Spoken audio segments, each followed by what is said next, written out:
कैसे बैठेंगे? आवाज ही नहीं निकल रही, क्या हुआ भाई? रोजाना आजकल आदमी वालों की आवाज नहीं निकल रही है। अच्छे बच्चे कैसे बैठेंगे? देखो, तीसरे सवाल से लेकर के आगे जो सवाल हैं छठे तक, ये बहुविकल्पीय प्रश्न है। इनमें 4 उत्तर दिए हैं, 4 में से कोई एक उत्तर सही होगा। लेकिन गणित में हमें हर सवाल को हल करना पड़ता है।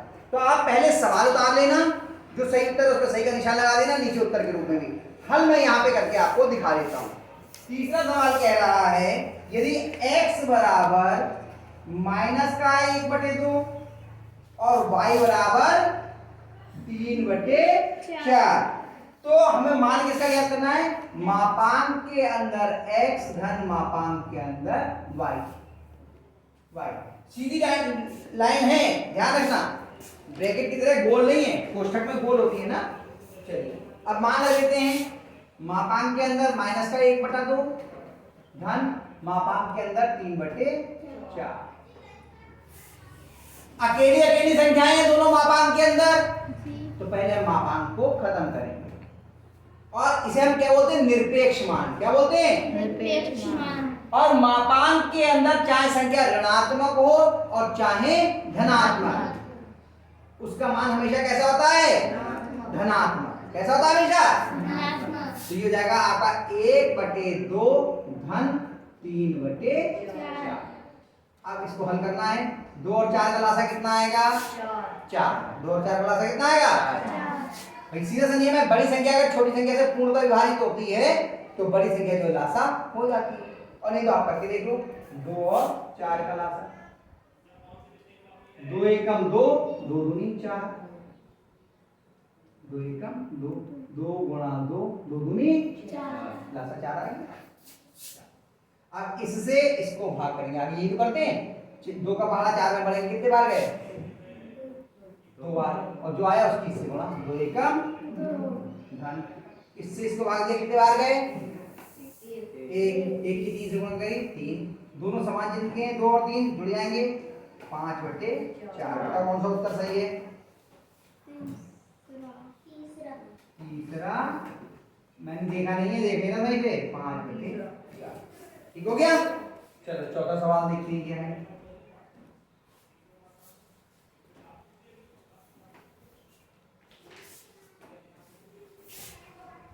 चौथा है मापांक के भीतर माइनस कोष्ठक के अंदर 3/-7 फिर मापांक, इसका मान ज्ञात करना है।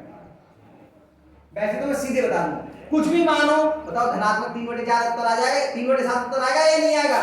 क्योंकि ये मापांक लगा हुआ है, अकेली संख्या है, तो सीधे 3/7 उत्तर हो जाएगा। आप सीधे भी 3/7 उत्तर लिख सकते हैं, धनात्मक हो जाएगा ना मापांक की वजह से। लेकिन हम कैसे करते हैं? देखिए, मापांक की तो माइनस, हर को धनात्मक कर लिए तो माइनस का 3/7, फिर माइनस माइनस प्लस हो गया 3/7, फिर कितना आ जाएगा? 3/7। मापांक को लगेगा, कौन सा हुआ उत्तर क्या लिख रहे हैं? ठीक है, उत्तर कौन सा हुआ बताओ? पहला 3/7। क्यों? उत्तर तो धनात्मक ही आना था, उत्तर धनात्मक में 3/7 ही आना। ठीक है, हो गया। 5वां करें, बात समझ में आ रही है ना? यदि x बराबर माइनस के 5/7, y बराबर 3/4, आपको मान याद करना है मापांक के अंदर x गुणा मापांक के अंदर y, यानी कि x के निरपेक्ष मान और y के निरपेक्ष मान की गुणा का आपको मान याद करना है। क्या हो जाएगा? मान रख लीजिए, x का मान कितना है? माइनस का 5/, y का मान कितना है? 3/4। अरे अकेली संख्या है मापांक के अंदर, तो पहले उनके निरपेक्ष मान रख लीजिए। माइनस के 5/7 का निरपेक्ष मान कितना होगा?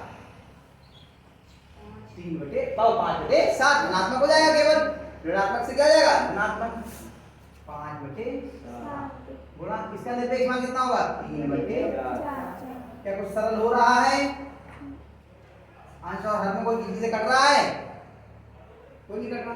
तो 5 तिया 15/7 चौक 28। कौन सा उत्तर सही बताओ? कौन सा उत्तर सही है? 15/8। चलिए छठा सवाल करें। परमेय संख्या माइनस के 5/7 और -5/-7 के निरपेक्ष मान क्या होंगे बताओ? निरपेक्ष मान तो हमेशा धनात्मक होता है। कौन सा उत्तर होगा जल्दी बताओ फटाफट। 5/7। कौन सा? तीसरा वाला ना। इसका तो सीधे लिख सकते हो आप। उत्तर कौन सा हो जाएगा इसका? तीसरा 5/7। अब हमें सातवां सवाल शुरू करें। सातवां सवाल करें। एक का सवाल हो जाएगा, क्या परेशानी है? सातवें ये तो सब सवाल सरल लगे होंगे ना, या कठिन लगे थोड़े थे? गायत्री सही लगे? ठीक है, अब हम करते हैं सातवां सवाल। सातवें का पहला -3/4। यहाँ पे डिब्बा बना हुआ है, इसमें आपको छोटा है, बड़ा है या बराबर है इसका चिन्ह लगाना है। और चिन्ह में मालूम है नोक हमेशा किसी तरफ रहती है? छोटे की तरफ। नोक हमेशा किसी तरफ रहती है? क्योंकि ये बड़ा है और ये छोटा, तो छोटे की तरफ हमेशा नोक रहेगी, ये ध्यान रखना। और आगे है मापांक के अंदर -3/4 धन 5/8। अब हम क्या करेंगे? इसको अलग हल करेंगे, इसको अलग हल करेंगे। जो उत्तर होगा वो हम लोग लगा देंगे। देखिए करके देखते हैं। बीच में लाइन खींच के कर देते, ज्यादा चक्कर में नहीं पड़ेंगे। वैसे तो बायां पक्ष दायां पक्ष करके करना चाहिए हमें, तो बायां पक्ष दायां पक्ष करके हम यहीं पे कर लेते हैं ऐसे। ये इधर हो गया बायां पक्ष और इधर हो जाएगा हमारा दायां पक्ष। बीच में लाइन खींचेंगे, ध्यान रखना बराबर बराबर मत लगा देना बीच में, ठीक है? दायां इसको लिखा मापांक के अंदर -3/4। बताओ मान कितना जाएगा इसका? 3/4, ठीक है? अब इसको किया हमने -3/4 धन 5/8। ध्यान रखिए इसका मापांक हम सीधे नहीं खोलेंगे, पहले इसको हल करेंगे। जब ये सिंगल संख्या के रूप में जाएगा, एक संख्या के रूप में, तब हम इसको खोलेंगे। जब ये सब संख्याएं पूरी करेंगे उसके बाद इसको खोलेंगे, उससे पहले इसको नहीं खोलेंगे। अब खोलते हैं, पहले करते हैं संख्या। 4 और 8 का लासा कितना आएगा? 8। भाई छोटी संख्या के पहाड़े में बड़ी संख्या आती है। अगर बड़ी संख्या, दो संख्याएं हैं और बड़ी संख्या छोटी संख्या से पूर्णतः विभाज्य है, तो जो बड़ी संख्या है वही लासा होती है। तो बताया था हमने पहले भी। 4 से हमने भाग किया 8 को, कितने बार गए? 2। और 2 की 3 से भाग करती माइनस का हो गया 2 तिया 6। 8 से 8 को भाग गया, कितना आया? कितना आया? 1। और 1 की बात करें 5। अब इसके आगे का हम लोग इधर करते हैं, तो यहाँ बना देते हैं।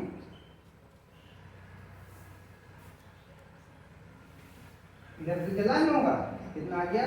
कोष्ठक के अंदर माइनस का 1/8 कितना हो गया? बराबर 1/8। चाहे धनात्मक हो या ऋणात्मक, निरपेक्ष मान हमेशा कैसा होता है? धनात्मक, ठीक है? 1/8 आ गया। इतनी बात समझ में आ गई? अब बताना है कि 3/4 बड़ा है या 1/8। इसका तरीका क्या होता है? 3/4 या 1/8 में आपको बड़ा बताना है, तो हम क्या करते हैं? तिर्यक गुणा। दो परिमेय संख्याओं में छोटी बड़ी पहचानने के लिए क्या करते थे लोग? तिर्यक गुणा। यानी इस 8 से इस 3 की गुणा हो जाएगी और इस 4 से इस 1 की, यानी 3 गुणा 8, 3 गुणा 8 और 1 गुणा 4, यही तो होगा। 3 गुणा 8 और 1 गुणा 4।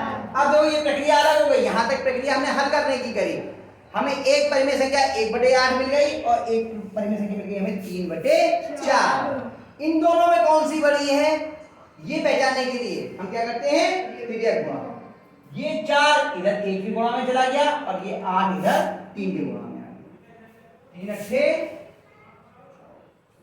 और 1 चौक 4। बताओ कौन बड़ा है? 24। तो नोक किसकी तरफ रहेगी? चौक की तरफ। दाएं पक्ष की तरफ। तब क्या हो गया? ये कितने बच्चों की समझ में नहीं आया? अरे किसी का हाथ नहीं उठा, समझ में आया? कोई बात नहीं, और करेंगे तो और समझ में। आज मैंने केवल एक सवाल इसलिए कराया ताकि हल्का सा ये समझ में आ जाए। आगे पहले ये उतार लो, अगर अभी समय मिलेगा तो और करवा देंगे।